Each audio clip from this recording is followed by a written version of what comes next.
After defining a steel hull model, structural members can be assigned types according to building codes. Please note that in this example, the job preferences have been set to UK EC3. First, assign a member type to the rafters of the structure. From the text menu, select Design, Steel Members Design Options, Code Parameters. The Member Type dialog displays. From here, select New Steel Member Type Definition. This displays the Member Definition Parameters dialog. In the Member Type field, enter the name Rafter. Next, select the Buckling Length Coefficient Y icon. From the Buckling Diagrams dialog, select Ignore to toggle off buckling verification, and then click OK. Repeat this step to toggle off the buckling verification for Buckling Length Coefficient Z. In the Lateral Buckling Parameters group, check Lateral Buckling. Next, select the Load Level icon. The Load Level dialog displays. From here, select the Upper Flange icon, and then click OK. Next, click Service. This displays the Serviceability Displacement Limiting Values dialog. Under Final Deflection, check to enable Y equals L and Z equals L. Click OK. Back in the Member Definition dialog, select Save and then Close. Now, in the Member Type dialog, with rafters indicated as being selected by the arrow icon, click in the Lines Members field. From the drawing area, select a rafter from the model. Right-click and click Select Similar, select by cross-section. All rafters in the drawing area are selected. Click again within the Lines Members field, and the numbers corresponding to the rafters update. Click Apply. The Member Definition process repeats for purlins and wall girts. Again, from the Member Type dialog, select New Steel Member Type Definition. The Member Definition dialog displays. In the Member Type field, enter Purlin. The settings are inherited from the previous member definition, but it is a good practice to ensure they are accurate. Make sure the coefficient is selected in both the buckling Y and Z axes, and with both buckling length coefficients ignored. Select Service to ensure both Y equals L and Z equals L are selected in the Serviceability dialog. Click OK, click Save, then click Close. From the Member Type dialog, with Purlin selected, click the Lines Members field. In the drawing area, click a purlin. Right-click the purlin, and then click Select Similar, select by cross-section. All purlins in the drawing area are selected. Select the Lines Members field once more to update the field with the numbers assigned to the purlins. Click Apply. Next, define the member type for wall girts. From the Member Type dialog, select New Steel Member Type Definition. From the Member Definition dialog, in the Member Type field, type Wall Girt. Again, go through the settings to ensure they are accurate, including opening the Serviceability dialog. Click Save, and then click Close. Select the Lines Members field, and in the drawing area, select a wall girt. Right-click the wall girt, click Select Similar, select by cross-section. Click once more in the Lines Members field to update it with the numbers assigned to the wall girts, and then click Apply. Now define a member type for the main column. From the Member Type dialog, select New Steel Member Type Definition. From the Member Definition dialog, in the Member Type field, type Main Column. The main column type will be different than the previous types. Under Buckling Length Coefficient, Y, select the Sway icon. The Buckling Diagrams dialog displays. Select the appropriate buckling coefficient and ensure that the sway structure is selected. This displays the Adjoining Member Parameters dialog. In the drawing area, select the first rafter.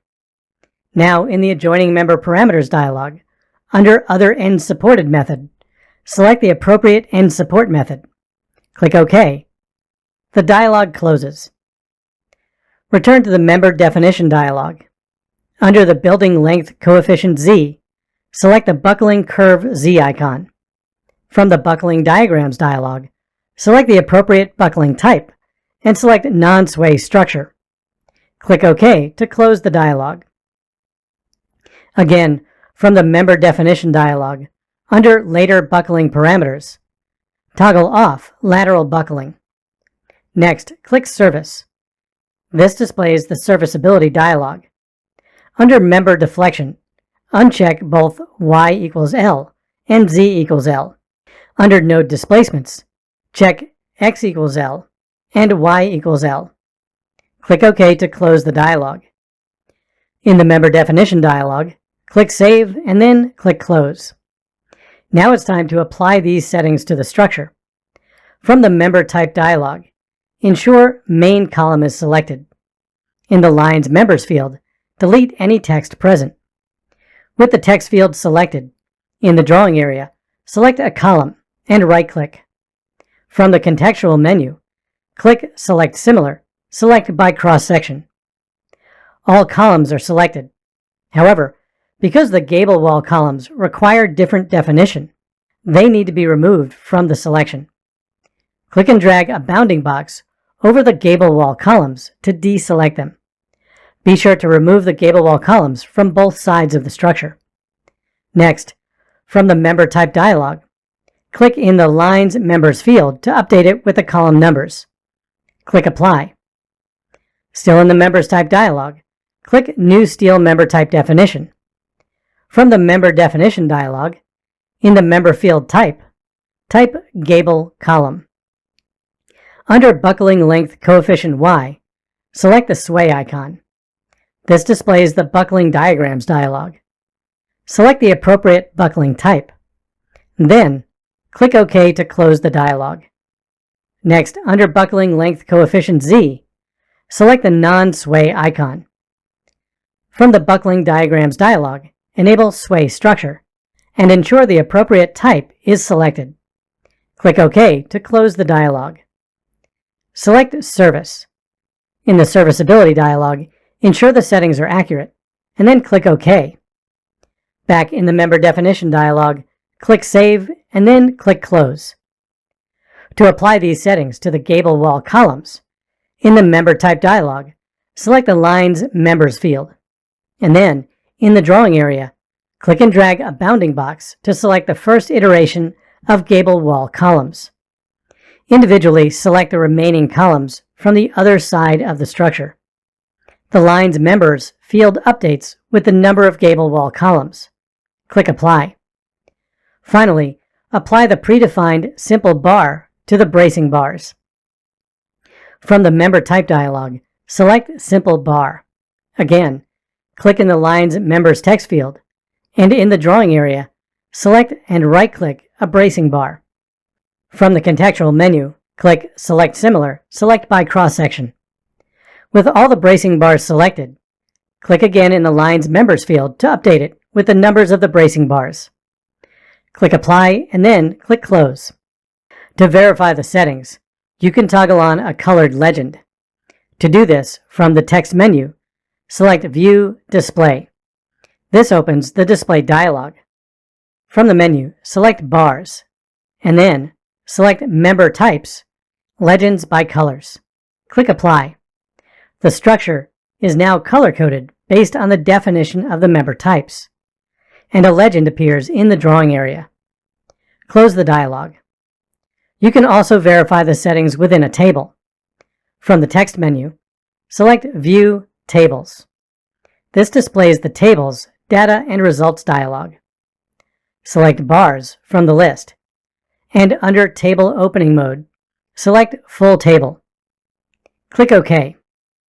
A table displays with data regarding sections, material, type, and structure object, among other information. Close the table. You can also verify settings for selected sections. From the Views menu, toggle off Section Shapes. From the text menu, select Design, Steel Members Design Options, Calculations. This opens the Calculations dialog. Under Verification Options, select Member Verification. Under Limit States, select ULS and SLS. Under ULS, select List. This displays the case loads selection. Here, you can select structure attributes. Close the dialog, and from the Calculations dialog, under SLS, select List. Again, the load case selection displays, with other selected structures. Close the dialog. From the Calculations dialog, select Configuration. This displays the Configuration dialog.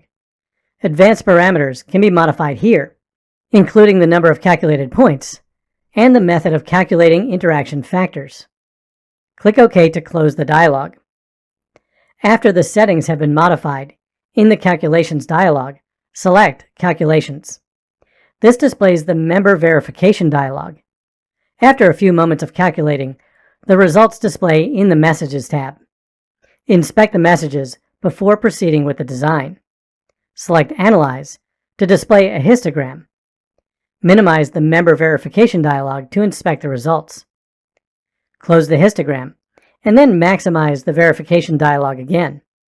Click Map to display the information in a color-coded graphic on the structure. Zoom into the structure to inspect it further. You can also inspect results in detail by selecting the entry from the Member Verification table. To do this, select any entry from the Member Verification table. A Results dialog displays with detailed information grouped into 3 tabs: Simplified Results, Displacements, and Detailed Results. Close the dialog. The design has now been verified.